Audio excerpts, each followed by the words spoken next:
नमस्कार दोस्तों। जय मसीह की। Praise the Lord. दोस्तों, क्या आपने कभी सोचा यहूदी धर्म का एक ऐसा ग्रंथ है जो सदियों तक मौखिक रूप से संचित रहा। आखिर क्यों इतना आदरणीय और रहस्यमयी है? एक ऐसा ग्रंथ जिसे न केवल यहूदी धर्मशास्त्र का आधार माना जाता है, बल्कि जिसकी परंपराओं और भविष्यवाणियों ने पूरी दुनिया को प्रभावित किया है। जी हाँ दोस्तों, मैं बात कर रहा हूं तालमुद की। यह सिर्फ एक धार्मिक पुस्तक नहीं, बल्कि इतिहास, परंपरा और गुर रहस्यों का एक अनमोल खजाना है। लेकिन दोस्तों, यह कैसे बना? इसमें क्या खास है? और क्या यह आज के समय में भी प्रासंगिक है? क्या आप जानते हैं इसका संबंध मृत सागर ग्रंथों से जुड़ा हुआ है? और यहूदी इतिहासकार जोसेफस ने भी इसे अपने लेखों में संदर्भित किया है। दोस्तों, इस वीडियो में हम आपको तालमुद के उन अनकहे पहलुओं से रूबरू कराएंगे जो शायद आपने पहले कभी सुना भी न होगा।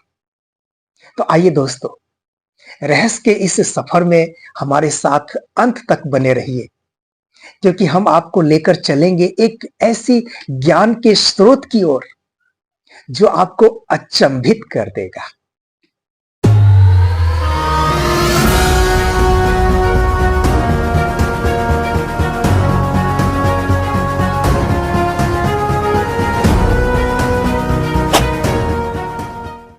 मेरे प्रिय भाइयों और बहनों, तालमुद की उत्पत्ति यहूदी धर्म के प्रमुख शास्त्रों में से एक मिशनाह और गमाराह से हुई है।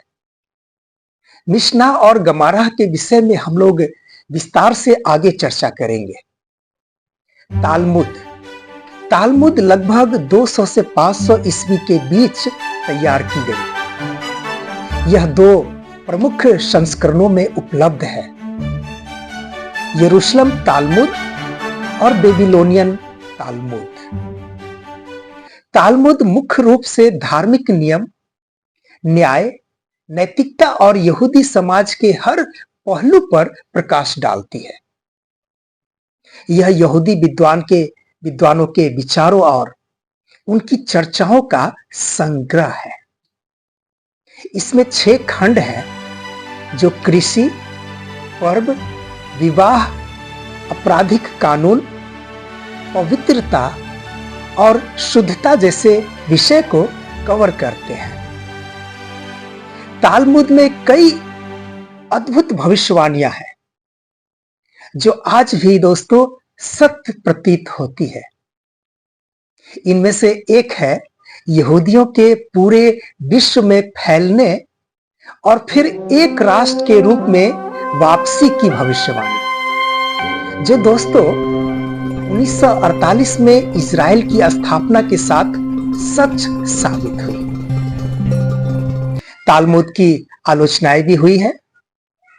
इसे कई बार गलत समझा गया और गलत तरीके से प्रस्तुत किया गया, लेकिन यहूदियों के लिए यह उनकी सांस्कृतिक और धार्मिक पहचान का एक अटूट हिस्सा है।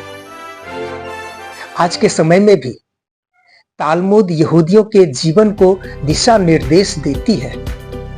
यह उनके धार्मिक विधानों और रोजमर्रा के जीवन का मार्गदर्शन करती है।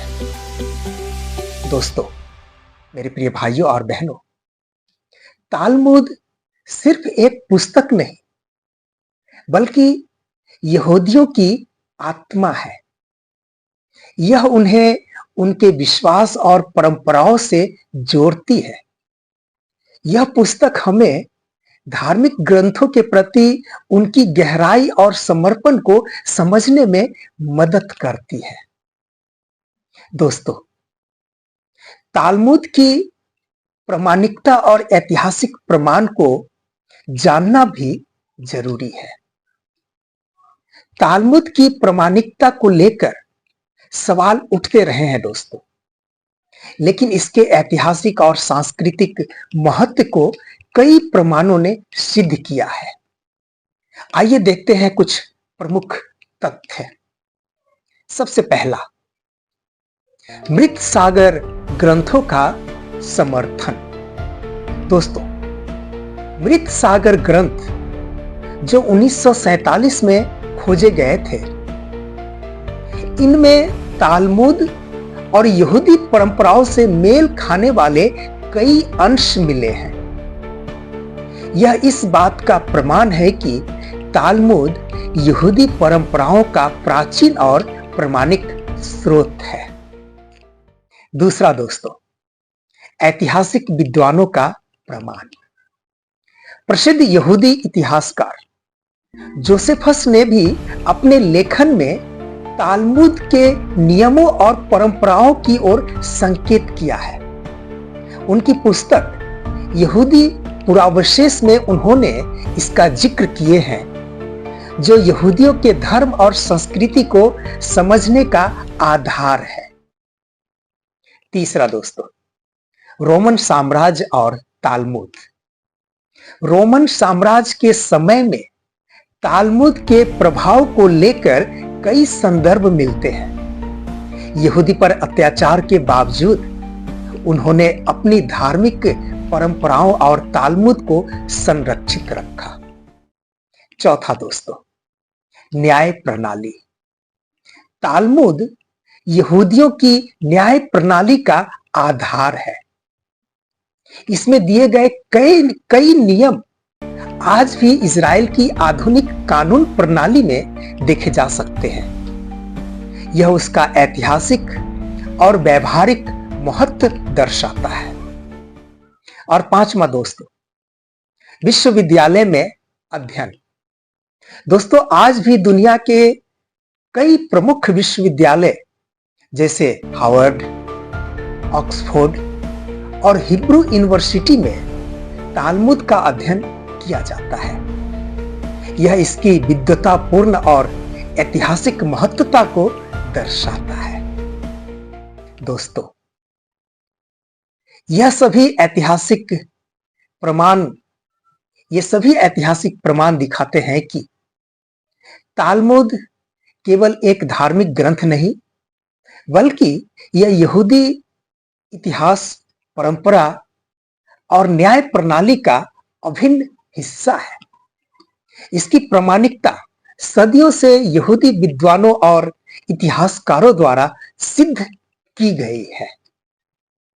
मेरे प्रिय भाइयों और बहनों, तालमुद को अच्छी तरह से समझने के लिए मिशनाह और गमाराह को जानना जरूरी है। मिशनाह। दोस्तों, मिशनाह यहूदी धर्म का पहला वास्तविक और लिखित रूप में संरक्षित ग्रंथ है। इसे लगभग 200 ईस्वी के आसपास यहूदी विद्वान और रब्बी यहूदा हनासी ने संकलित किया। यह ग्रंथ मुख्य रूप से मौखिक परंपराओं का संग्रह है, जिन्हें यहूदी धर्मशास्त्र के नियमों और कानून के रूप में व्यवस्थित किया गया। और मिशना की विशेषता यह है दोस्तों कि यह धार्मिक और नैतिक जीवन के हर पहलू को कवर करती है। मिशना 6 प्रमुख खंडों में विभाजित है। पहला, जेराइम, कृषि और आहार संबंधी कानून। दूसरा, मोएड, पर्व और विशेष अवसरों के नियम।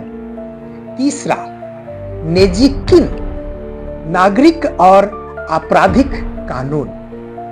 चौथा, नाशिम, विवाह और पारिवारिक जीवन। पांचवा, उदासीन, पवित्रता और बलिदान। और छठा, तहोरोत, शुद्धता के नियम। गमाराह। दोस्तों, गमाराह मिशनाह की व्याख्या और विस्तृत चर्चा है। यह यहूदी विद्वानों की उन चर्चाओं और बहसों का संकलित करती है जो मिशनाह के नियमों को समझने और लागू करने के लिए की गई थी। और गमारा की विशेषता यह है दोस्तों कि यह मिशनाह के नियम की गहरी व्याख्या करती है। इसमें विद्वानों के बीच होने वाले वाद विवाद और उनके तर्कों का संग्रह है। यहूदी धर्मशास्त्र, दर्शन, नैतिकता और यहूदी इतिहास की जानकारी का स्रोत भी है। और अंत में दोस्तों, तालमुद का निर्माण कैसे हुआ? दोस्तों, तालमुद मिशनाह और गमाराह का संयोजन है। इसे 2 संस्करणों में संकलित किया गया। पहला यरूशलेम तालमुद, यह 4वीं शताब्दी में इजराइल में लिखा गया। और दूसरा बेबीलोनियन तालमुद, यह 5वीं शताब्दी में बेबीलोन में लिखा गया। यह अधिक व्यापक और लोकप्रिय है। दोस्तों, मिशनाह और गमाराह दोनों मिलकर तालमुद की नींव बनाते हैं। मिशनाह धार्मिक कानूनों का संग्रह और गमाराह उन कानूनों की गहन व्याख्या और विस्तार है। कैसी लगी जानकारी दोस्तों? कमेंट करके जरूर बताएं। फिर मिलते हैं दोस्तों अगले वीडियो में। तब तक के लिए जय मसीह की। प्रभु आप सबों को बहुत ऐत से आशीष प्रदान करे। आमीन।